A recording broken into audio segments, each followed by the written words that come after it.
Bismillahirrahmanirrahim. Alhamdulillahi Rabbil Alamin. Wassalatu wassalamu ala Rasulillah wa ba'd. Assalamualaikum warahmatullahi wabarakatuh. Ang pag-uusapan natin ngayon ay tungkol po sa kung sino ba ang dapat na wali o guardian ng babaeng bagong yakap sa Islam. Kasi may mga babaeng naghiwalay na sa kanilang asawa pagkatapos niya mag-Muslim o kaya ay walang asawa pagyakap niya sa Islam.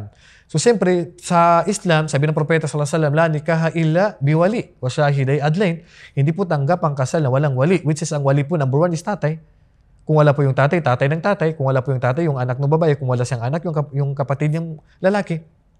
So ngayon, ang problema, yung mga bagong yakap sa Islam, wala silang kamag-anak na Muslim. Sino ang magiging wali? Kasi kung may Muslim na lalaki sa pamilya ng babae, yun po yung magiging wali niya sa kasal. Yun po yung magiging guardian, tatayo na parang tatay niya sa kasal. So paano kung ang babae ay walang wali? Hindi naman pwedeng ikasal ang babae na wala siyang wali. So ang magiging wali niya, unang-una, sabi ng propeta sallallahu alaihi wasallam, as-sultanu waliyu man la waliya lahu. Ang pinuno ng mga Muslim ang magiging wali sa sino mang walang wali. So, ang magwawali po sa babae sa kanyang kasal ay ang pinuno. Paano kung ang bansa po ay walang Muslim? Walang problema sana kung ikaw ay nasa bansang mga Middle East, mga Arab country, Muslim countries, na kung saan mayroong qadi, mayroong mga Islamic center, mga leader doon, mas madali yon. Pero ang problema kung ikaw ay nasa bansa na kakaunti lamang tayo, wala pong mga qadi, walang mga pinuno ng mga Muslim sa lugar mo, sino magiging wali mo? So, ang magiging wali mo dito, unang-una, kung may imam, pinuno sa lugar, sa komunidad, o imam ng masjid, yun po yung magiging wali niyo po.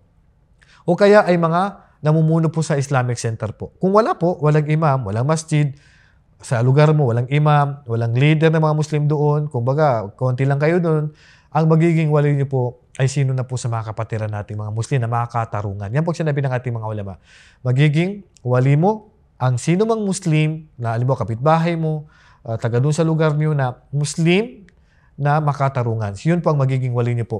So yan po ay sa mga babae na yumakap sa Islam na walang wali. So hahanapin natin ang wali unang-una sa pinuno ng mga Muslim, kung wala, sa mga Islamic center na mga leader doon, o yung mga da'ya, o yung mga ulama, o kaya ang mga imam, at kung wala ay kahit saan po sa mga kalalakihan ng mga Muslim na mapagkakatiwalaan at makatarungan na pwede niyo pong maging wali sa inyong kasal po.